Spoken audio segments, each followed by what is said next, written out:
podcast is some ratchet shit, baby. Somebody tried to tell me to be humble, okay? Bitch, what?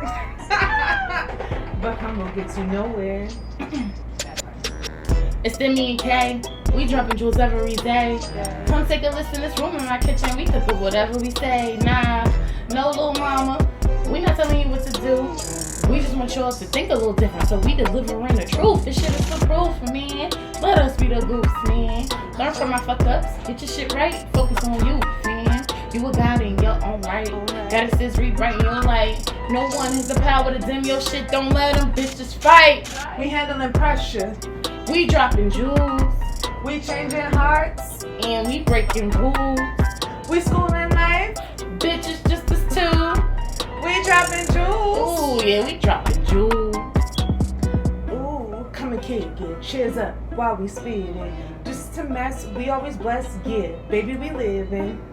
Hear this wisdom. These jewels is always giving. The keys of life, cause it's your right. Please don't come up missing, cause when life get hard.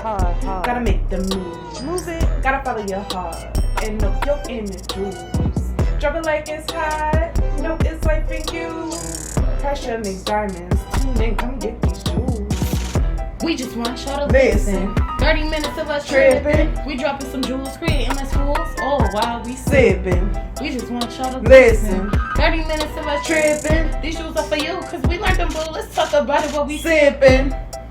Ooh. It's split. Ooh. Give me shit. Come on, y'all. Like, comment, subscribe. Eloquent evening. God and goddesses. It's your girl Jay, also known as Jay Demi, and I'm here with the best co-host with the fucking most. It's your girl K Bex, and I'm here with my gorgeous sis. And we here to do what we always do. And what is that? Drop a jewel. Or one, or two, or three, or four, or five, or six, or seven, whatever, however many you gonna get. That's how many you're gonna get tonight. And of course, we're finishing up our conversation about suicide and self-care. So, last episode, if you did not catch it, Go back. please make sure that you go back and take a look at that for me, because that goes through my experience, my personal major experience with suicide, and how I kind of remedy that now, and how the things that I do to express self-care to myself have helped me cope. So today we're gonna take a ride through Kayla's journey. Oh God. And get all up in her business. And see what we can take away from her experiences. And I'm sure it's gonna be a lot, because you know why? She makes great choices. Not always. Not always, but We both try. when faced at the end, we always choose up. Yes. So, first and foremost, I do want to just advise that this episode is going to be a trigger warning. Yeah. So, if this is something that you feel personally, using your own personal discernment, that you can't handle, please, by all means, exit the video if you have to. Alright, so, suicide. I have had my own long life battle with suicidal thoughts, depression, everything of that. It took going to therapy to really face the totality and the seriousness of it. Not saying that it was never serious, but I was at a place where I got so accustomed to chasing thrills and self-harm that I thought that if I'm not harming other people, then it's not a detriment to anyone else. Right. So, I've been there. we're going to dive a little bit deep, just not only in the history of my personal experience with suicide and into my journey into self-care, but also tie into how that can affect generations after you. So we'll start with generational trauma first. So growing up, suicide attempts has been a discussion that my family has had multiple times, and my mom has talked about it I had 2 aunts that successfully, unfortunately, committed suicide. Sorry for your loss. Because of the fact that they went through traumatic experiences and it was just too much to bear. And that they personally decided that their life wasn't worth living and the trauma was too much to continue to go on. They left kids, and that, seen from the outside and reflected how sometimes a choice in choosing freedom personally has a major effect on those that you care about externally, and they don't get that chance to deal with it until they're in a predicament where they have kids, and now they have to advise their children that the suicidal tendency is unfortunately generational. It's a generational trauma, and I have to teach you healthier ways to cope. So was it okay? Because my family was the complete opposite. Okay. First of all, let me say, I was not raised, and if y'all haven't caught this, I think in all 20 episodes now. I was raised by my grandmother. Okay, she is like, if I'm saying my mother, my grandmother, grandma, any of those, I'm talking about her. Okay, but she, of course, is older than your mom. Okay.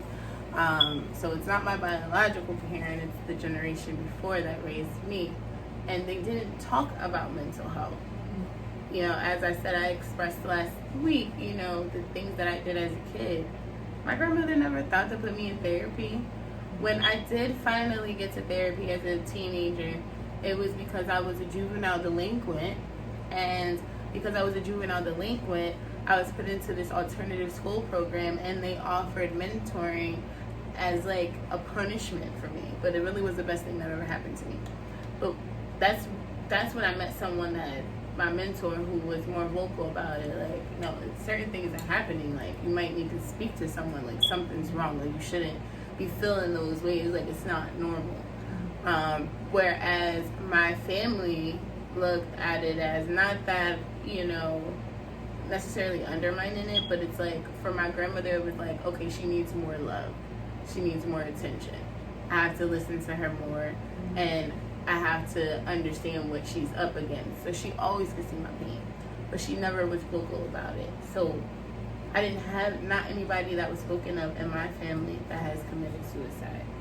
The suicide experiences that I've had that are fairly close are, unfortunately, my boyfriend has lost so many people that he graduated high school with to suicide, you know, and I deal with it, and, you know, so we talk about it. You know, it's something I'm very vocal with. Like, I even talk to my kids and my kids' friends, and just let them know, like, bitch, if it ever gets that dark, you can call my phone if you can't call nobody else. Mm-hmm. So your mom, did she, like, did they mention it before you realized you were challenged with that demon?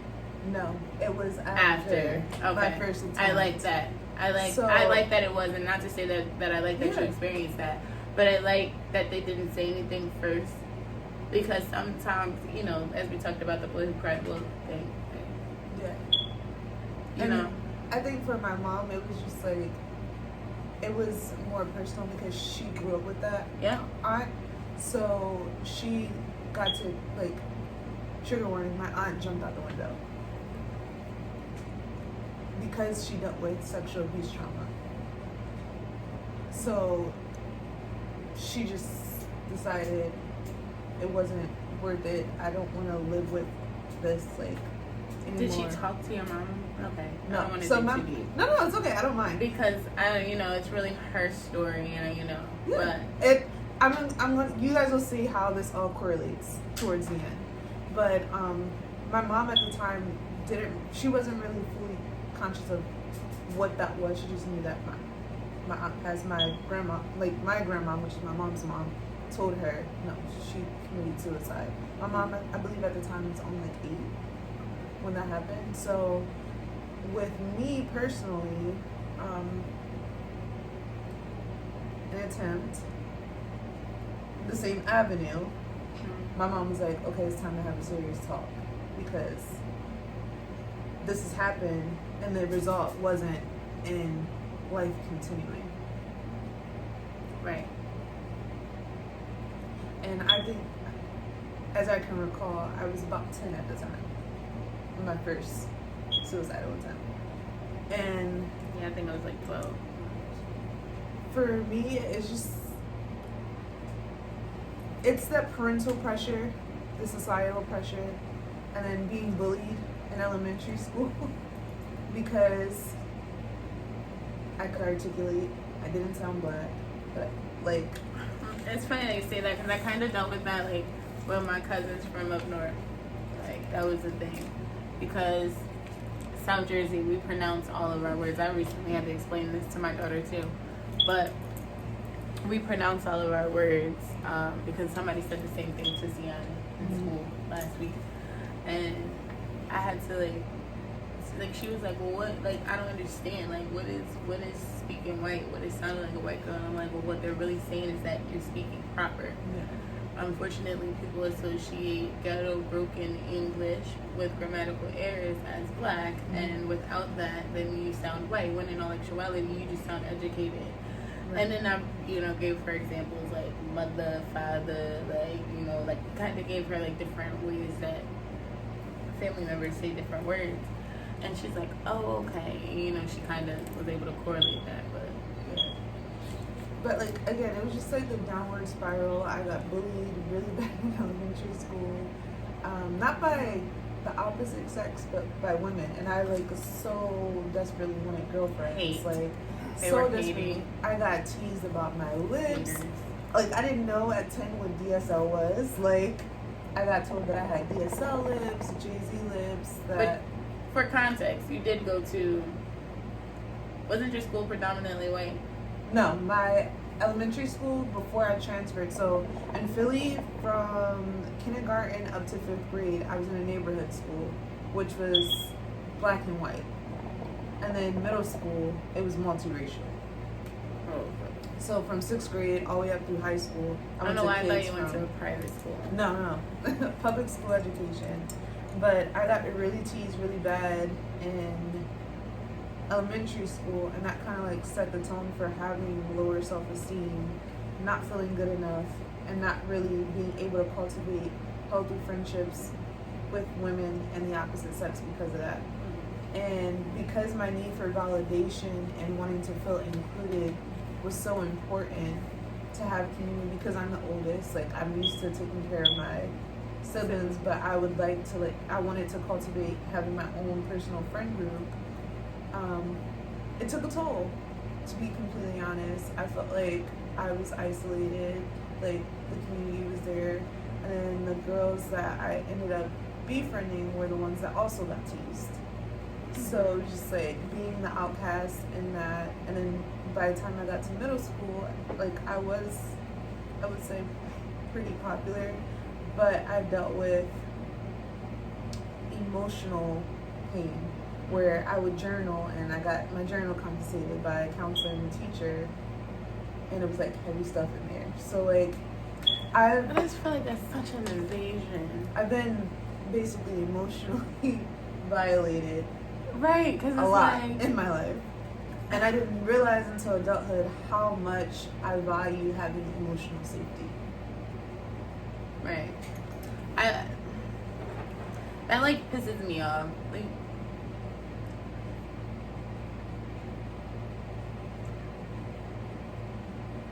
because it was confiscated at school, clearly. Yeah. Well, it was right? a journal between like me and 4 other friends, and we were all talking about like things that we were experiencing at home with guys that we dated, as well as stuff that was going on with the school. They thought that it was like a mean girls book, but in reality, it was just a way for us to connect with each other and some things that we didn't want to vocalize. And I was the only one for it to that be got in read. trouble. That is crazy. Like and then for you to read it and see the content and still decide to punish is crazy. Like that's mind blowing. Yeah. To me, or not even necessarily, because it probably was not even necessarily a punishment, but with certain things comes counselors, therapy sessions, conversations with your parents, your parents asking you, are you okay? Like, and it just opened Pandora's box. Yeah. And at the time, I wasn't ready for Pandora's box to be open. I don't know, but do you think it was necessary? Like, do you think they saved your life in some way? No. And the only reason, I don't think they did either. The only reason why I say that is because that's when, like, everything really started to, like, downward spiral. By the age of 12, I started drinking, battling alcohol the majority of my life, started smoking at 14. It just was, I felt like I didn't have any personal freedom, and you found other outlets. And it was just like, I chased thrills because I didn't see the point of living, because society already said that as a black girl, I'm either over-sexualized or not enough. And then a community that's supposed to provide support and safety in the public school system, they made you feel isolated. And violated. Because that's crazy to me. It's just like, if I'm... For you as a person that's not my fucking guardian to read I don't care what you thought it was. If it's not just a piece of paper that's being handed, I feel like you went too far. Because, like, even with me, I had journals, but my journals were really poetry. Mm-hmm. And I did write about what I was going through. And yes, my grandmother did take those, but she took those only because she realized that it was poetry and I was throwing it away. So after my books got filled, I would just trash them, and she felt like it was so much talent just going down the drain. So mad that things got ruined in her house, but she literally had like 7 of my books. So I feel like it's a thin line, you know? Like, she read what she read with the thought of caring for it, you know? And just talking to me, because it was all painful shit, because I only wrote when I was hurting. Mm-hmm. So I can imagine what was in yours, because I know that I only wrote when I was hurting, and that's why I threw it away, because going back and reading it was so fucking painful. And it's like, you don't want to relive it. Yeah. So it's like, to my grandma, it was art that other people could relate to. It was beautiful, and I needed to keep it, because when I got older, maybe I would want to use it and put it out there and, like, rewrite the same poems and, like, be able to look at the same problem but in a different eyesight. And at that time, I was just looking at it like, bitch, no. Do you know where my brain was when I wrote that? Right. Do you know what that nigga had just did to me the day I wrote that fucking poem when I came home and threw the fucking book down? That part. Oh, that doesn't rhyme. Rip it out, start all over, write the same thoughts but better. Like, no. I didn't want to keep it. So I get that, but it's such a fucking violation. Because I feel like she probably had other ways that because, like, again, my grandmother's solution was love, companionship. Mm-hmm. Like, I just need to be there for her. Like, and I need to acknowledge the things that she really is going through. And my grandmother did so fucking good at it. But it's the fact that what she did with it I didn't feel ridiculed. I didn't feel violated. She never said the things she read in my book. You know what I mean? Yeah. She just kind of was like, what did you do with that book you had? Let me see. And I would pick and choose which ones I would read there, because, like you said, some heavy shit. Right. But there might be some easy shit too. Like, we could look through that, but... And that was the beauty about it. Like, I was the only one that got in trouble. It was four of us girls that wrote in the book, and I remember to this day, like, they called my mom. My mom was already pissed, but mad at me, because she felt like the school had violated. Like, this was supposed to be a safe. It was a why would you read it? Like, I could understand. Like, yes, the book was passed during school time, but that still didn't give you the right as a staff member to. You ain't a fucking doctor, bitch. I'm read my shit. Cross that boundary. It's not a hospital. And I can understand if it was a hospital where you were on suicide watch. Then I can understand that. But other than that, you shouldn't read through my shit. They were trying to suspend me, and my mom's like, yeah, that's not happening. Like, my mom, I can honestly say, has advocated a lot for me my entire life because of her own personal struggles with suicidal thoughts and mental illness and mental health. Like, so it's nice to be able to have that advocate there, but there was also, like, because of the fact that, like, I was the oldest, so I'm used to people, like, emotionally dumping and having to carry the weight of everyone around me. There was a discord in regards to me and my mom's connection, me being able to just flat out talk to her, hey, I'm going through this. I didn't feel safety in being able to do that. And it's not against her, it was just me me personally, there's a lot of things that go into feeling safe. I think too, like with my parents, like my parents didn't believe in like secrets. So if I told my mom something in confidence, my dad already knew, and I just wasn't comfortable personally with that because I just feel like there's some things that like a mother and daughter. I think secrets are necessary. Yeah. And it was just a I ain't gonna violation. lie. I asked my boyfriend and her because he said something to my son, and I'm like, what the fuck does that mean? Yeah. And my son just acted like he didn't know what I was talking about, but then I could tell he knew what the fuck my boyfriend was talking about. Yeah. And I'm like, what, y'all got secrets? And he was like, yeah. And I'm like, oh shit, like you dead ass serious. Like you and Amari have secrets. And he's like, yeah, I got secrets with my son. I said, why do you feel it's necessary to have secrets with your son? He said, because some things you just don't need to know. And see, I don't need to know. So we got secrets. I said, good. I don't got to feel bad about having secrets with my daughter or secrets with Amari for that matter either. Shit, I can have secrets with both of them. But I think it's necessary because, again, it just makes it even more safe. And I feel it's like another layer of like, yeah, it's not to say I don't trust that other person, but maybe they won't react correctly to this. Yeah, right. Maybe I just need a mother's touch or a sister's touch. Me and my dad, I do love my dad dearly, but just like he was raised more in a religious household, so it's like certain things. My mom got to choose her religion. Like she wasn't raised in this is what you are and this is what you have to abide by. Like she didn't have that restriction. So it's like for me, it was a lot easier for me to be able to. I know you're talking, guys. I'm still gonna give it a It was a lot easier for me to be able to relate more with my mom because I wasn't getting pushed. Everything was you need to pray about it or let me pray over right. you. Like that, I ain't gonna lie. My dad has said that to me so many times, and I was very upset because it's like, how about your ass talk to me, baby? Sit the hell down and have dinner with me or something. Right. The fuck? That's what you mean, pray. Yes, I will pray about it. But you do what you can do because God gave me you. That's how I feel. And I feel like when it comes to mental health and being a parent, like, sometimes your shit got to be turned off for your kids, bro. Like, it don't matter what the fuck you going through. When you see that, I don't know, we should all want our kids to be better than us. I recently had somebody that was telling me a story about how their mom was jealous of them.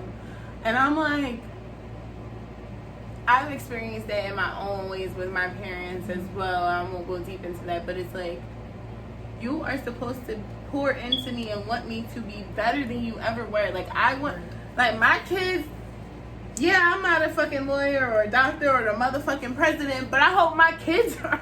Like the next generation. Like, yeah, I didn't dedicate so much of my life to something, you know. Right. I don't have one thing. Like, this is my first time pouring me into something. It's this podcast, you know. Like, I want my kids to find their thing young that they just pour into and it just grow and grow and grow. Like, by the time they turn 15, 16, I need them to be like billionaires. You feel me? Like, I need them to be better than me. Like, I don't know. I feel like parents have a duty to their children to be supportive in their journey of their mental health and the things that they're going through. And the best thing you can do is shut the hell up and listen. That's half the battle because if your parents are willing to listen, then it's easy to spot when you are cultivating your own relationships with friends to be able to know the difference. Right.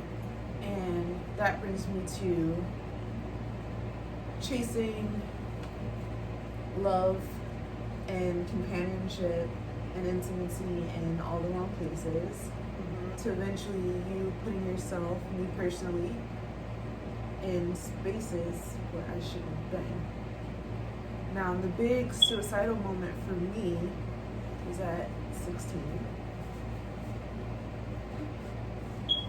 I am a victim of rape and sexual assault. And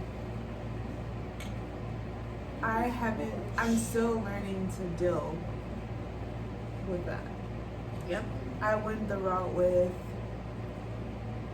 hyper independence after that happened to over sexualizing myself because that was my way of getting that power that was taken away from me back. And it wasn't until going to therapy that I realized that at 26, I was still a 16-year-old girl. Yeah. I never moved past that. Like, that's where I was stuck at. I can imagine. And I can only imagine because I am grateful that I feel like my grandmother made all the right choices, because I know a lot of people that have had the same victimization. And she, I feel like, chose me and my safety over even like having a life of her own. You know, I didn't experience nobody coming in and out of my grandmother's house. well, it didn't happen at home. I was rebellious. I'm being completely frank with y'all. Mm-hmm. My parents wanted me to stay home. They wanted to provide love and support because they knew they could see that I was emotionally hurting. No, not saying it happened at home. Okay. Though. I'm just saying like I feel like my grandmother was very vocal with me about it. Yeah. And she never. I feel like a lot of people that I know were taken advantage of by their parents or a friend or someone that They were close it happened in the home. But not to say that, but just at any point, like I feel like even her being so vocal with me and having certain conversations with me as a young woman allowed me to kind of see when I might not have been in a so great situation, I can remember times where I like, oh nah, this nigga's gonna draw, let me get my ass the fuck up out of here. So like I'm grateful to her being so vocal because I feel like she had conversations that with me and my friends didn't hear those words until after something happened and they were home with me and her, Mm-hmm. So that definitely impacts, I feel like how you just kind of look at those instances now. Yeah. So I'm grateful of that because I can't imagine. Like I feel like with all the other things that I've been through, and I feel like I've definitely been taken advantage of as far as like groups or being violated and that, but never Forced upon. and not to that not where I could say like it's somebody that I never had been with before or a partner potentially or something like that, like, so Yeah, no, this goes back on. I sympathize with you because I can't empathize with you. Never mind. It's back on substance abuse. Like, I was able to cope with not being emotional okay through alcohol, and I got really drunk one night and got really vulnerable. I went out with girlfriends. Like in Philly, we had curfews, but like my parents wanted me home, but I just didn't want to be there. Like I didn't feel safe anywhere. And not saying that like my home wasn't safe, but for me, like it just didn't provide the comfort and safety that I needed. I felt like I was talked down to a lot. You didn't want to be there. I didn't want to be there. It wasn't a place there. you wanted to be. But I was in the streets. It was safe, but it just wasn't where you wanted to be. I was getting drunk every weekend with my homegirls, and I had randomly met this guy one day after high school, and we were talking casually. Me and my girlfriends got really drunk and drove all the way up to his crib. It was like him and a few homies there, and I got so inebriated that I only could recall the last few moments because I was so drunk. So how did you? Okay. And So like I'm a person that like watches SVU. So with like me and like what, like how did you know? Like were you in pain I woke up from being like, or were you not dressed? I was not. My pants were completely off, and I woke up mid, and after it was done, sorry, I'm not trying to cry. No, and I understand. That's why I'm like trying to like After it was dive done, in somewhere else too, because I know that looked this for my is heavy friends. shit. I looked for my friends, and we went home. When I got to my house, I was bleeding. And like, this is really graphic, but like my asshole was bleeding, and my vagina was like stretched, like not stretched, but like sore. And for, I would say about 2 days, I was like, no, that didn't happen. I mean, but come on, like after you tell me that, there's no question, like absolutely, because it doesn't matter even if you said yeah or whatever in the moment. I don't like, even you were recall still saying yes. but you were too inebriated to have made that type of decision anyway. So even if you did, you didn't. You know what I mean? Like that's what I'm saying. Like even if you did, you didn't because you couldn't have. You get what I'm saying? Right. And that moment when I finally accepted what had transpired, I told my mom I missed a few days of school, didn't want to go to school. Yeah. I didn't even tell my parents what was going on because my parents are the type to press charges. I already felt victimized enough. Right. I didn't want to feel. You didn't want to go through the even more victimized and well, you were drunk. Are you sure? I didn't want to go through that questioning. Didn't want to do any of that. I missed my period for 6 months. Obviously, about it, I was consoled, but also told that it didn't happen. I went into a season of isolation where I just didn't want to be around anyone. But my best friend at the time was the only person that could see nah, something's not right. And he checked on me every day, walked me to class every day. He was just that level of support that I needed. So graduating high school, I was over it by then. I obviously tried to take my life because it was just I felt isolated. I didn't want to talk to anybody about what was going on. I didn't know how to handle my emotions and everything how I felt. Sorry. No, you're good. So afterwards, I wish I had tissue. No, it's okay. Afterwards, I purposely picked a university, not home. I got accepted to a lot of schools here in Philly. I purposely picked the school Parkway because I just wanted a fresh start. And I got that fresh start.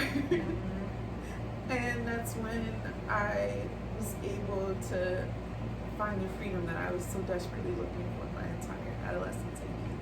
Yeah. So, that experience happened for a reason. Because one, it showed me my strength. Two, it allowed me to advocate for women that I got close to make sure that that never happened to them, or they weren't put in predicaments where it could be a possibility. So I was that protective friend. And then finally going to therapy, I was able to now have a healthy form and regimen of self-care and self-love. Because no one talks about how after you're sexually assaulted and you're raped, how you grieve that process. How some women, everybody's different. Some women don't have sex at all. Some have all the sex in the world to get that power back. Everyone deals with it differently. Some never touch a man again. Some touch too many men. That part. So, I'm still on a journey of self-love. I feel like that's never an end point. Right. But I'm finally at a healthy space where I'm not that 15, 16-year-old girl anymore. And I'm proud of that growth. And it's a reason why we're doing this episode, so that we could advocate for those that are voiceless. And let me tell you, these are just our one that we're talking about. So just understand, if you're dealing with this demon and you're fighting this battle, we fought this demon, we're still fighting this demon, we see this demon very often, we're there with you and we're working on it. Therapy, talking to those that are around you that you do feel safe with. Community is very important, especially when you are feeling Even at your surface lowest. level relationships. You just need that comfort sometimes, and it might not be someone saying something, but just sitting next to you, Right. or being next to you, Just listening, at the same shutting time. up. Just But it's okay to also need that isolation. to be able to recharge and regroup? A recharge is good. Just once it becomes like you're turning off outlets that are going to put you in a better spot, that's when you need to rethink it. All right, guys. We've had 35 minutes together here. So I'm going to drop this jewel and we're going to call it an evening. Thank you for sharing your moment. But real quick, because the pressure is heavy. All right. So suicide is a demon better left untouched. I think we can overcome it if we are covered by love. Don't let people simmer and die or sit and wait for them to call. These people are usually strong, not the type to call when they fall. Suicide is a demon, and God should fight those battles. And we need to gear up with armor once He releases those shackles. Because let's not get it fucked up. Suicide is also a cage. And sometimes the task to defeat the demon may come in phases and not just one stage. Never give up. And remember, you'll never get more than you'll never get more than you can bear. Sometimes it's hard to hang in there, and it helps to surround yourself with people who care. Thank you for giving us 35 minutes of your life. Bing bong. And as always, peace, love, and prosperity. See how season It's coming.